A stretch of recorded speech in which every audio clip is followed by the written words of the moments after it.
மகள் சீரியல்ல அடுத்து வர எபிசோட்ல என்ன மாதிரியான ட்விஸ்ட் எல்லாம் இருக்க போகுதுங்கிறத இந்த வீடியோல பார்க்கலாம். நம்ம தமிழ் செல்விக்கு ஒரு அசிங்க அவமானம் நடக்குதுன்னா கரெக்டா அந்த இடத்துல எப்பயுமே நம்ம சேது இருப்பாங்கல்ல.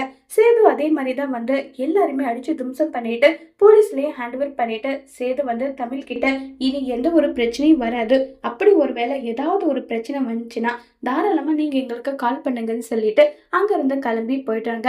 இப்ப சேது மீனாட்சிய அப்படி கொஞ்சிட்டு இருக்காங்க. குழந்தை எட்டி எட்டி ஒதுக்குற மாதிரி நின்று நின்று நிக்குது. உடனே மோகனா குழந்தை இப்ப கை கால் எல்லாம் ஒதுக்க ஆரம்பிச்சுட்டா சேது கீழே போட்டாதான் அவ உருண்டு புருண்டு கவிழ்ந்துட்டு அப்புறம் 4 கால்ல போகிறது இந்த மாதிரி எல்லாம் இருக்குன்னு சொன்னதும் உடனே குழந்தைய கீழே போட்டு கவரு பொறையா கவருமா செல்லம் சேத்துன்னு சொல்லி கொஞ்சிட்டு இருக்காங்க. குழந்தையும் குப்பரை கவுந்துருது. இதை பார்த்து சேதுக்கு அவ்வளவு சந்தோஷம் ஆயிடுது. உடனே மலர் வந்து குழந்தை குப்பரை கவுந்த விஷயத்த தமிழ் கிட்ட சொல்லணும்னு சொல்லிட்டு என்ன தமிழ் என்கிட்டே சொல்லல பத்தியான்னு சொல்லி கேக்குறாங்க. அக்கா எனக்கு சொல்றீங்க? குழந்தை குப்பரை கவுந்துருச்சு அந்த விஷயத்த தான் சொல்றேன்னு சொன்னதும் அக்கா ப்ளீஸ்க்கா குழந்தை இப்படி கவுந்த விஷயம் எனக்கே தெரியாது, குழந்தை கவுந்த விஷயத்த வீடியோ எடுத்து அனுப்புங்கக்கான்னு சொன்னதும் உடனே மலரும் அந்த வீடியோ எடுத்துட்டு இருக்காங்க. அழகர் உன்னுடைய பாப்பா கவுந்துட்டலாம் நீ கவர்லையான்னு சொல்லி கேட்டுட்டு இருக்காங்க.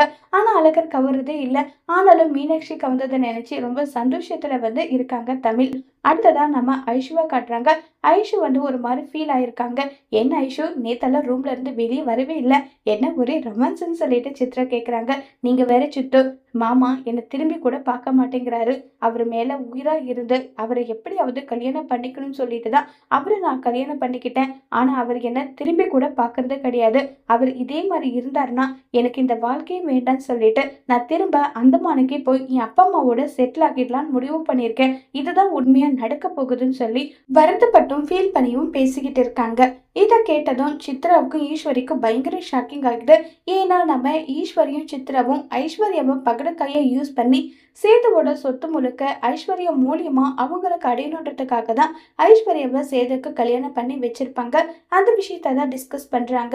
என்னம்மா இது, நம்ம எப்படியெல்லாம் போராட்டம் பண்ணி ஏதேதோ பண்ணி எப்படியாவது ஐஸ்வர்யா சேதுவுக்கு கல்யாணம் பண்ணி வைக்கலான்னு முடிவு பண்ணி கல்யாணம் பண்ணி வச்சா என்ன அவர் என்கிட்ட அன்பு காட்ட மாட்டேங்கிறாரு, பாசம் காட்ட மாட்டேங்கிறாருன்னு சொல்லிட்டு என்னம்மா இப்படி ஒரு முடிவை இவ எடுத்திருக்கான்னு சொல்லிக்கிட்டு இருக்காங்க.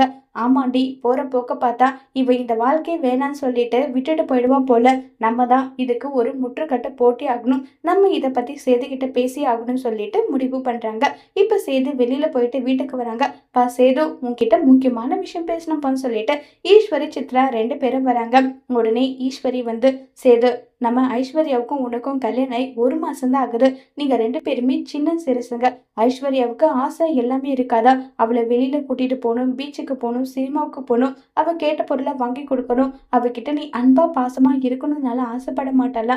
ஏன் சேது அவகிட்ட அன்பா பாசமா இருக்க மாட்டேங்கிறேன்னு சொல்லி திரும்ப திரும்ப ஈஸ்வரி அதை பத்தி பேசினதும் சேதுவுக்கு பயங்கர கோவம் வருது. சேது இதுக்கு என்ன பதிலடி கொடுக்க போறாங்கிறத வரப்போற எபிசோட்ல வெயிட் பண்ணி பார்க்கலாம். தேங்க்யூ.